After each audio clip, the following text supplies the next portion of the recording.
In the early months of 1943, the U.S. Army was reeling from its disastrous first encounter with Axis forces in Tunisia.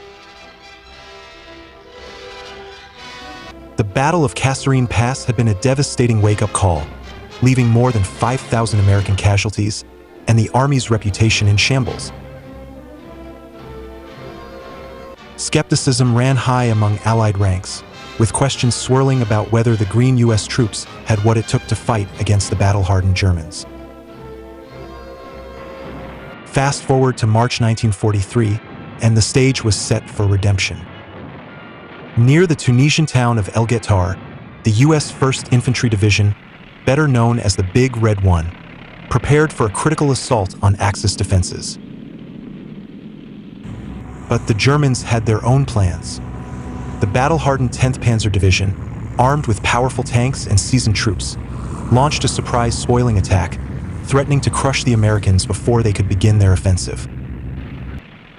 What followed was a fierce and pivotal engagement. At the heart of this confrontation stood the 601st Tank-Destroyer-Battalion, a unit determined to prove that Kasserine was not the end but a beginning, a lesson learned in blood and fire. El Guettar became the stage for the U.S. Army's first major armored victory of World War II. A victory that silenced doubts and proved the Americans were ready to take the fight to the Axis powers. Stay tuned as we dive into the fierce battle of El Guettar and the strategies that led to this pivotal Allied victory. Following the catastrophic defeat at Kasserine Pass, General Dwight D. Eisenhower acted swiftly to reform Second Corps' leadership. In March 1943, he dismissed Major General Lloyd Fredendall, whose ineffective command had been widely criticized, replaced him with the dynamic Lieutenant General George S. Patton, who had proven his leadership during the liberation of Casablanca, Morocco, in November 1942. The revamped Second Corps' first mission was a diversionary offensive, aimed at drawing Axis attention away from British General Bernard Montgomery's planned March 19th assault on the Mareth Line in southeastern Tunisia. For the offensive, Patton planned to send Major General Terry Allen's 1st Infantry Division south from Feriana to attack and hold Gafsa, some 45 miles away. When Patton noticed that one of Allen's infantry regiments lacked anti-tank support, he ordered Allen to remedy the situation. Responding to this order, Allen selected the 601st Tank-Destroyer-Battalion to provide the necessary anti-tank support. The Italians of the Centauro Division defended the area around Gafsa and El Guettar. However, by spring 1943, the Italian army was largely demoralized. On March 17th, the 1st Infantry Division and the 601st captured Gafsa without resistance. Encouraged by this easy victory, Patton directed Major General Allen to capture El Guettar. The town, situated on a key highway between Gafsa and Gabes, offered a strategic vantage point. The 601st Tank-Destroyer-Battalion, commanded by Lieutenant Colonel H.D. Baker, was equipped primarily with the M3 gun motor carriage.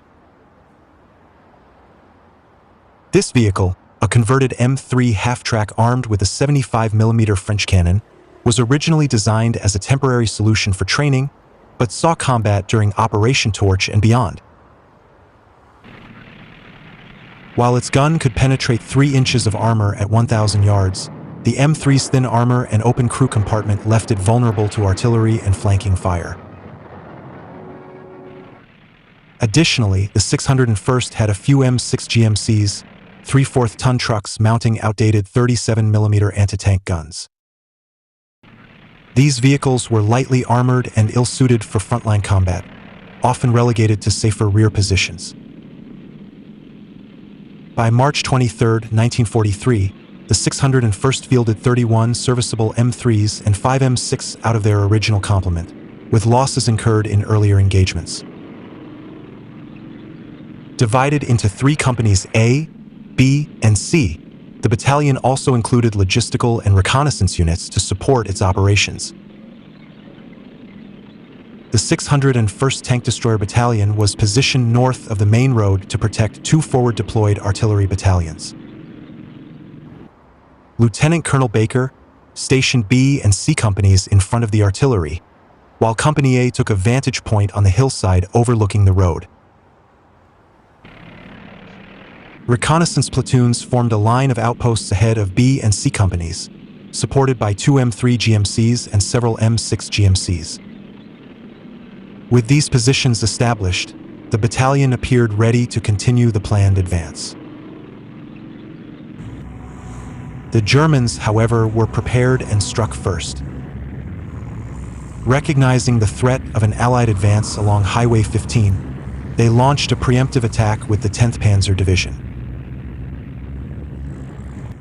Despite being under strength, the division fielded 57 tanks and a similar number of lighter armored vehicles, including half-tracks and armored cars. This force was supported by infantry, artillery, and some air assets, making it one of the most formidable Axis units remaining in North Africa. This German tank lineup included several variants, notably the formidable Panzer 4G, armed with a long-barreled 75mm gun that could penetrate any American tank from 1,000 yards away. At 0445, the first hint of the German assault emerged when a motorcyclist stumbled into the reconnaissance outposts and was captured. Under interrogation, he revealed that the 10th Panzer Division planned to attack at 0500. The warning was quickly relayed to division headquarters, giving the tank destroyer crews only minutes to brace for the oncoming assault. Baker had concerns about his deployments, which were designed primarily to defend the artillery against infantry, not an armored assault. Despite this, he decided to hold his positions. The road forced the Panzers into the firing zones of A and B companies, while marshy terrain near the Salt Lake restricted armored movement, keeping vehicles within range. If the Germans veered north, C Company would be ready to engage. With no time to reposition, Baker had to trust his defensive setup. Minutes later, the outpost line detected the sound of armored vehicles approaching from the southeast. Straining to see in the moonlight, the Americans spotted 16 German tanks advancing with several hundred infantry in support. Holding their fire until the enemy was just 200 yards away, the reconnaissance platoons unleashed a barrage of machine gun fire on the infantry, supported by the M6 GMCs, firing canister and armor-piercing rounds. While the German infantry suffered heavy losses, the tanks pressed forward, impervious to the light weapons. Using tracer fire from their coaxial machine guns, the experienced Afrika Korps soldiers pinpointed American vehicles and targeted them with their main guns. Two American half-tracks were quickly destroyed. Overwhelmed, the outpost platoons fell back, conducting two delaying actions before retreating to the Company A position on the hillside. B Company's 3rd platoon, positioned near the highway, was the first to engage the advancing German tanks. The platoon commander described the moment vividly. As soon as the enemy clearly silhouetted against the skyline, I gave the command to fire. My guns immediately opened up on the enemy. The M3 GMC tank destroyers shook as their 75mm guns roared, managing to land critical hits despite their vulnerabilities. One vehicle quickly disabled two Panzers, while another targeted a nearby group of tanks. Firing 5 well-aimed armor-piercing rounds, the crew knocked out at least 2 more enemy vehicles, slowing the Axis advance. This initial resistance set the tone for the fierce battle that followed. As dawn broke over the eastern horizon, the German force split its attack. Part of the force veered off to engage B and C Company positions, while the main group, consisting of 30 tanks, pushed along the highway toward El Guettar. In the chaos of battle, the Americans estimated over 100 German tanks, far exceeding the actual strength of the 10th Panzer Division. Such misjudgments were common amidst the dust, smoke, and mental strain of combat, where armored cars, half-tracks, or even trucks could easily be mistaken for tanks. The advancing German force, silhouetted against the rising sun, must have seemed enormous to the men of B and C companies. Each company had positioned 2 platoons forward with 1 in reserve, while the tank destroyers remained hidden behind the low, rolling hills. Forward observers directed the crews, who would rush to the hilltops to fire at enemy tanks before retreating back down the slopes to avoid detection. This created a lethal game of cat and mouse as German tankers searched for the elusive American destroyers. Meanwhile, German infantry advanced through the hills, attempting to infiltrate the U.S. positions. When they emerged, American machine guns, submachine guns, and 75mm cannons opened fire, holding them at bay. German artillery shells rained down, blanketing the area in dust and smoke, which was further stirred up by the constant repositioning of the half-tracks. The scene quickly devolved into the hell of combat: booming cannons, the sharp crack of machine guns and Thompsons, the screams of the wounded, all obscured by dust and haze. The intense fighting forced tank destroyer crews to remain in one firing position too long, making them vulnerable to enemy fire. The American artillery, positioned behind the tank destroyer units, provided sporadic support to the infantry in the surrounding hills. Although their shell fire was ineffective against tanks, it forced the advancing German forces to spread out. The main Axis force of 30 tanks moved toward El Guettar along Highway 15, passing B and C companies and getting within range of Company A. The German tank crews, spotting the Americans, called in a smoke barrage to obscure their movements and force the Americans to open fire at extreme range. Despite Baker's orders for Company A to engage the advancing Germans, their heavy firepower soon drove the German armor to seek cover south, into marshy ground and a minefield, stalling their advance and forcing a withdrawal. The ability of the Germans to recover their damaged tanks under fire impressed Baker, highlighting a tactical proficiency his unit lacked at the time. The fleeing German tanks joined the remaining attackers on B and C companies, launching another assault.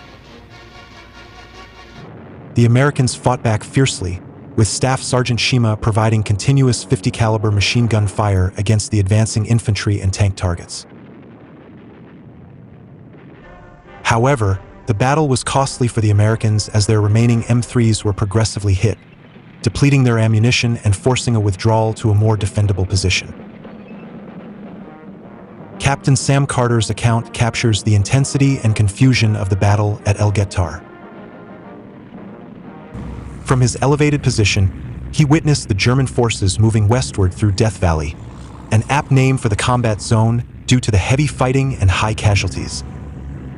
The German tanks moved in a tightly packed formation, mixed with infantry and armored vehicles, making them vulnerable to artillery and tank destroyer fire from the Americans. Carter noted the heavy artillery fire and the destruction wrought by both sides.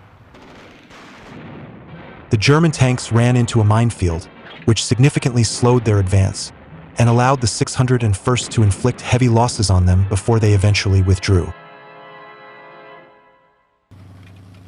The arrival of M10 tank destroyers later in the battle added another layer of firepower, but was quickly countered by the Germans, who took defensive positions out of range. Carter's observations highlight the tactical challenges faced by both sides during the battle, particularly the heavy losses and the demoralizing impact on the German forces, who had not previously been stopped by mere artillery and infantry. The final phase of the battle at El Guettar saw the Germans launching another coordinated assault, this time under support from aircraft and an artillery barrage. When the German infantry and remaining tank forces moved forward, they were met with a fierce counterattack from the 601st Artillery and tank destroyers. The American forces used their remaining artillery and tank destroyer firepower to devastating effect, raining high-explosive shells and machine gun fire on the advancing German infantry, forcing them to retreat. This second German assault was swiftly repulsed, and the attackers fled under heavy artillery fire from the American positions. By 8:20 a.m., the German assault on the American positions began to falter. While the 601st Tank-Destroyer-Battalion had suffered heavy losses, it had exacted a significant toll on the attacking Panzers. Northeast of their position, the 18th Infantry's 3rd Battalion successfully held back Panzer Grenadiers, and the 32nd Field Artillery provided devastating support, pounding German forces from behind the 601st. As reinforcements from the 1st Infantry Division arrived, including another Tank-Destroyer Battalion and additional infantry and artillery units, the Germans found themselves stretched thin. They had committed the bulk of their forces to their initial attack, leaving little to sustain the offensive. By mid-morning, the German advance stalled, and their panzers began retreating. An infantry-focused attack later in the afternoon, supported by a few hesitant tanks, also failed to breach American lines. By midnight, both Generals Terry Allen and George Patton recognized the battle as a decisive American victory. The 601st played a pivotal role in this triumph, demonstrating remarkable courage under overwhelming odds. Their advantageous positioning certainly added to their success. As darkness spread over the battlefield, the 601st took stock of its situation. 14 men were killed, and of the 31 M3 tank destroyers that had started the battle, 21 were knocked out. Only 8 were reparable. In addition, one of the small M6 was lost, along with 9 trucks and 4 regular half-tracks. Several of the trucks had been hit while moving across the battlefield to deliver ammunition. The intense fighting was reflected in the unit's high expenditure of ammunition. It had used nearly all of its 2,844 rounds of 75mm ammunition, expending 2,740, as well as nearly 50,000 rounds of small arms ammunition. Despite these losses, the 601st accounted for the destruction or disabling of 37 German tanks, with 30 of those attributed directly to the battalion's efforts. The rest were due to mines and artillery fire. The unit was also credited with inflicting 200 casualties on German infantry.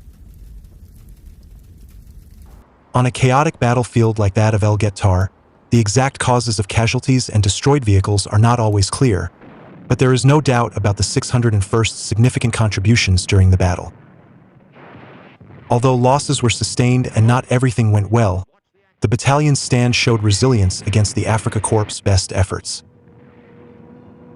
This was a notable improvement from earlier defeats at Kasserine and elsewhere.